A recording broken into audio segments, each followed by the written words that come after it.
Lieutenant colonel Khalid अमीर और उनके 3 रिश्तेदार बाहिफाजत घर पहुंच गए। ISPR के मुताबिक खालिद अमीर और उनके 3 रिश्तेदारों की रहाई गैर मशरूत तौर पर अमल में आई। मगवियों की रहाई के लिए कबायली अमायदीन और मकामी मुअज़्ज़ज़ीन ने किरदार अदा किया।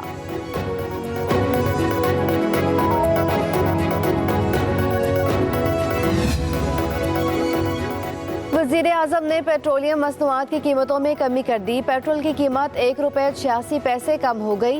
नई कीमत ₹259.10 मुकर्रर। डीजल की कीमत में ₹3.32 फी लीटर कमी। नई कीमत ₹262.72 हो गई।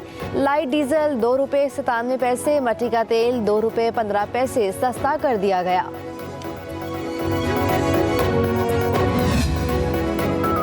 हुकूमत का सितंबर के लिए LPG की फ़ी किलो कीमत में ₹6.99 इजाफा है। LPG का घरेलू सिलेंडर ₹82.54 महंगा हो गया। ओगरा ने LPG की कीमतों में इजाफे का नोटिफिकेशन जारी कर दिया।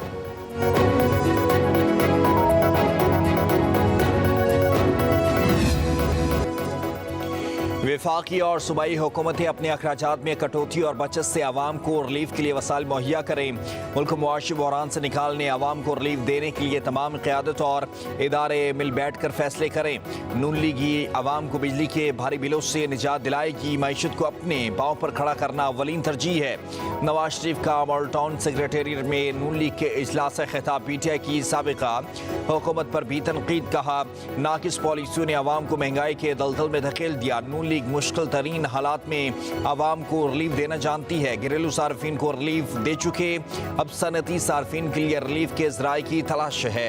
मईशत की मजबूती के लिए जो कुछ भी करना पड़ा वो करेंगे। इजलास में वज़ीर-ए-आज़म शहबाज शरीफ की भी शिरकत। नई हुकूमती मुआशी पॉलिसियों पर ब्रीफिंग। कहा, खसारों के शिकार इदारों से निजात के जरिए आवामी रिलीफ के लिए माली गुंजाइश पैदा करने की कोशिश जारी है। वफाकी हुकूमत की राइट साइजिंग कमेटी के अहम रुकन मुस्ताफ़ी माहिर मुआशियात डॉक्टर कैसर बंगाली ने राइट साइजिंग कमेटी के लिए मजीद काम करने से माजरत कर ली। वज़ीर ख़जाना और सेक्रेटरी काबीना को ख़त लिख दिया। लिखा, सरकारी इदारों और 17 सरकारी कॉरपोरेशन का जायजा लिया।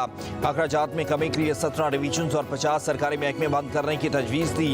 हुकूमत तीनों कमेटियों की तजावीज़ के खिलाफ इक़दाम कर रही है। अखराजात में कमी के लिए अफसरान की बजाय छोटे मुलाजमीन को निकाला जा रहा है। महकमों से बड़े अफसरान को हटाया जाए तो सालाना 30 अरब के अखराजात कम हो सकती हैं। वही लोग चीख रहे हैं जो इन हालात को पैदा करने के जिम्मेदार हैं। 2017 और 18 में पाकिस्तान एक हंसता बसता पाकिस्तान था।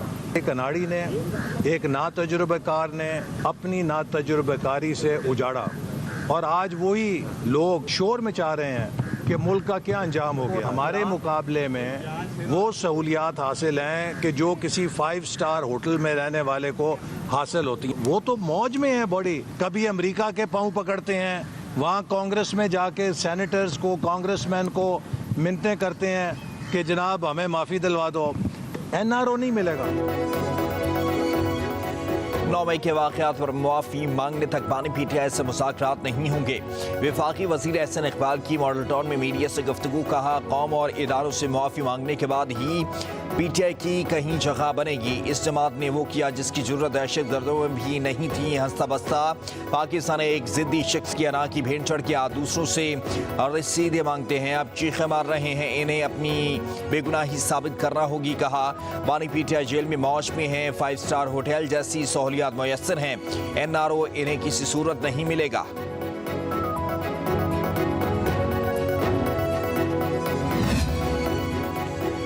नून लीग के सीनियर रहनुमा और वज़ीर-ए-आज़म के मुशीर राणा सनाउल्लाह को पार्टी क़यादत ने महमूद अशरकज़ई से बात करने की जिम्मेदारी दे दी। ताहम नून लीग का असरार है कि PTI के साथ उसके और उसके इत्तेहादी जमातों के मुज़ाकरात बराह रास्त हों। बिलवास्ता बातचीत फजूल मश्क होगी। अशरकज़ई को कहा गया कि वो बराह रास्त मुज़ाकरात के लिए PTI की आला क़यादत से मशावरत करें। तहरीक इंसाफ को मुज़ाकरात के लिए कमेटी नामज़द करना चाहिए जो पस पर्दा बातचीत कर सके।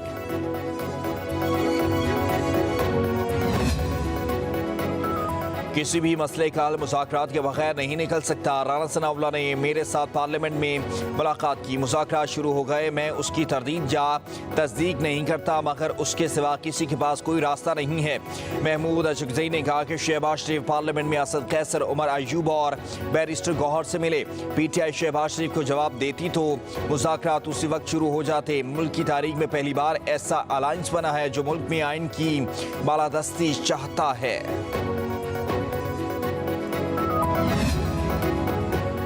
तहरीके इंसाफ की क़यादत मुज़ाकरात के लिए हुकूमती कमेटी की तश्कील से लाइल्म रहनुमा तहरीके इंसाफ बैरिस्टर गौहर ने कहा कि हमें हुकूमती कमेटी की तश्कील के बारे में किसी ने नहीं बताया। बातचीत के लिए हुकूमती कमेटी की तश्कील अच्छी बात है। हमारी तरफ से बातचीत का इख्तियार महमूद अशरफी को दिया गया है। महमूद अशरफी से मुज़ाकरात कब और किस बुनियाद पर करने हैं, ये हुकूमत की सवाबदीद है। बोले हुकूमत चंद माह की मेहमान है, मौलाना फजल रहमान हमारे साथ ही रहेंगे। हुकूमत के पास मौलाना को देने के लिए कुछ भी नहीं। नवाज शरीफ और शहबाज शरीफ अदलिया को आज़ाद देखना नहीं चाहते। हमारा तो मौक़िफ़ है कि अदलिया में मुदाखलत नहीं होनी चाहिए। कहा 8 सितंबर को जलसा हर सूरत होगा। तरनोल जलसा मनसूख होने पर कारकुन नाराज हुए। मुज़ाकरात के हवाले से जो बात चल रही है, ये जो अब बात हुई है, आज खबर भी लगी हुई है कि अशरफी के साथ मुज़ाकरात के सिलसिला जो है शुरू करने जा रही है। नहीं है। आप चाहते हैं कि मुज़ाकरात PTI के साथ होने चाहिए या नहीं होने चाहिए? जी जी, आप हक में नहीं है। अच्छा, आप समझते हैं कि इमरान खान का मुस्तकबिल कोई है ऐसा? यार मैं कोई जोशिए तहरीक इंसाफ से मुज़ाकरात के हक में हूँ न किसी मुज़ाकराती टीम का हिस्सा। वज़ीर दिफा ख्वाजा आसिफ की मीडिया से गुफ्तगू। अडयाला जेल में बारह PTI को मुनशियात सप्लाई के सवाल पर कहा हनीफ अब्बासी ने इल्ज़ाम लगाया है तो उनसे ही पूछें, मुझे क्या पता। महमूद अशरफी के जरिए PTI से मुज़ाकरात के सवाल पर बोले मैं तो मुज़ाकरात के हक में नहीं हूँ। और स्पीकर कौमी असम्बली अयाज सादिक कहते हैं बाने PTI मुज़ाकरात में संजीदा नहीं, हम सियासी लोग हैं, मुज़ाकरात को मसाइल का हल समझते हैं। चीफ जस्टिस के तौसीक पर इत्तेहादी जमातों के साथ मुशावरत करके फैसला करेंगे। बोले नवाज शरीफ की लंदन वापसी का फिलवक्त प्लान नहीं, अगर इलाज के लिए जाते हैं तो वापस आएंगे, पार्टी उन्होंने चलानी है।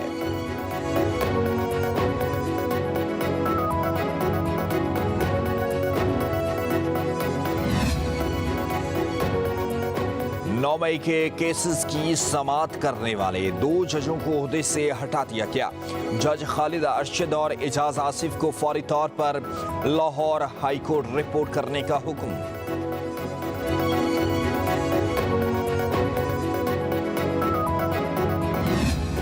तो दोनों पार्टीज़ को होना पड़ेगा कि अगर खुदा न खास्ता ये कोलिशन गवर्नमेंट नहीं चलती तो नून लीग का भी नुकसान है, पाकिस्तान पीपल्स पार्टी का भी नुकसान है। और पाकिस्तान पीपल्स पार्टी तमाम तर तफज़ात के बावजूद ये चाहती है कि ये कोलिशन गवर्नमेंट जो है वो 5 साल तक चले, क्योंकि इसमें ही हमारे मुल्क की जो है वो बेहतरी।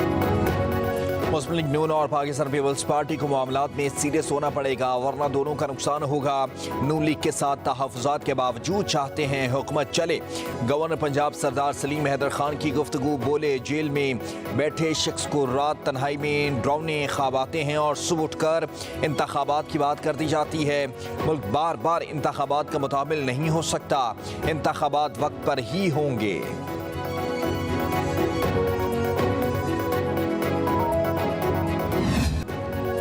समुद्री तूफान असना कराची समेत सिंध की साहिली पट्टी से दूर जाने लगा। फासला 230 किलोमीटर से बढ़ गया। बहरा अरब के शुमाल मशरक में मौजूद तूफान बलूचिस्तान की साहिली पट्टी से होता हुआ उनका ओमान की तरफ बढ़ेगा। तूफान का समुद्र में ही कमजोर होकर खत्म होने का इम्कान है। कराची के मुख्तलिफ इलाकों में बारिश। नाज़िमाबाद, सदर, घारादर, डिफेंस, कुरंगी, क़य्यूमाबाद, नसरी, तारक रोड समेत मुतादिद इलाकों में कहीं हल्की तो कहीं तेज़ बारिश। शहर कायद में 24 घंटों में वक्फे से बारिश की पेशगोई। तेज हवाओं के बाइस दरख्त गिरने के मुख्तलिफ वाक़यात में 3 अफराद जाँ बहक हो गए। असना के बाद खलीज बंगाल में एक और डीप डिप्रेशन बन चुका। 3-4 रोज तक हवा के इंतहाई कम दबाव का ये सिस्टम जनूब मशरकी सिंध की जानिब बढ़ेगा। हवा के कम दबाव के नए सिस्टम से कराची को खतरा नहीं। शहर कायद में आइंदा दिनों में मतला बरालूद और मौसम खुशगवार रहेगा। कहीं कहीं हल्की बारिश का भी इम्कान है। मॉनसून के जोरदार स्पेल ने मुतासर इलाकों का हुलिया बिगाड़ दिया। दादू के कीरथर पहाड़ी सिलसिले में बारिशों से नदी नालों में तुर्कियानी सतह 15 फुट तक पहुंच गई। सिलाबी रेले दर्जनों मकान बहा ले गए। मुतादिद देहात भी पानी में जमा मकीन महसूर हो गए। जकबाबाद और मीरपुर खास में बारिशों से निज़ाम जिंदगी मफलूज होकर रह गया। खैरपुर में दीवारें गिरने के मुख्तलिफ वाक़यात में एक शख्स जहाँ बहक हो गया। 8 जख्मी हुए। ठट्ठा, हैदराबाद, जामशुरू और नवाही इलाकों में 24 घंटों में मूसलाधार बारिशें मुतवक्के हैं। हरिपुर में मूसलाधार बारिशों से नवाही इलाका सराड़ा में लैंडस्लाइडिंग, जमीनी राब्ता मुनक़ता हो गया। बोलान में शदीद बारिशों से सैलाबी सूरत हाल। कौमी शहरा कई मकामात से टूट फूट का शिकार। हज़ारों मुसाफिर महसूर हो गए। एक कार सैलाबी रेले में बह गई। सवार तमाम अफराद को रेस्क्यू कर लिया गया। आज़ाद कश्मीर के मुख्तलिफ मकामात पर लैंडस्लाइडिंग। कोटली रोड पर मुतादिद मकान ज़मीन बोस हो गए। वज़ीर आज़म मोहम्मद शहबाज शरीफ से हाल ही में Guinness book of world record कायम करने वाले 5 साला सुफियान महसूस की मुलाकात। वज़ीर आज़म ने पश्तो में गुफ्तगू की। कहा, डेरा इस्माइल खान के सुफियान महसूद ने छोटी उम्र में Guinness book of world record बनाकर पाकिस्तान और अपने वालिदैन का नाम रोशन किया। नौजवानों की तवानाइयों को मस्बत समत में पुरकार लाने के लिए खेलों के मौक़े फराहम कर रहे हैं। सुफियान महसूद ने कहा कि मुस्तक़बिल में साइंसदान बनकर पाकिस्तान का नाम रोशन करूँगा।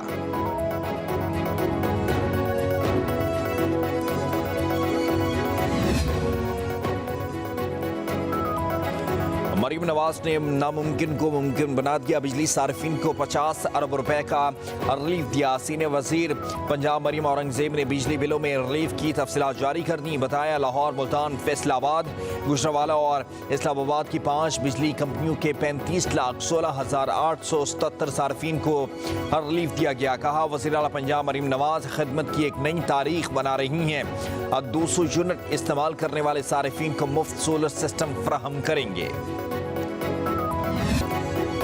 कराची में जुडिशल मजिस्ट्रेट शर्की की अदालत ने कारसाद हादसा केस की मुलजमा को नए मुकदमे में गिरफ्तार करने की इजाज़त दे दी। अदालत ने सीनियर सुपरिटेंडेंट वुमेन जेल को अहकाम जारी कर दिए। हुक्म दिया कि तफ्तीशी ऑफिसर मोहम्मद शाकिर मुलजमा से ग़ुरूब आफ्ताब से कबल तफ्तीश कर सकते हैं। डॉक्टर ज़ैनब अरशद ने मुलजमा की हतमी मेडिकल लीगल रिपोर्ट जारी की, जिसमें मुलजमा के जिस्म में आज पाई गई। मेडिकल रिपोर्ट की रोशनी में मुलजमा के खिलाफ नया मुकदमा दर्ज किया गया था। जमाते इस्लामी का इस्लामाबाद के रेड जोन में खजा बचाओ मार्च। पुलिस ने साबिक सेनेटर मुश्ताक अहमद समेत तमाम मुजाहिरीन को हिरासत में लेकर रेड जोन खाली करा लिया। पुलिस मुश्ताक अहमद को बख्तरबंद गाड़ी में डालकर ले गई। कारकुन मुख्तलिफ थानों में मुंतकिल।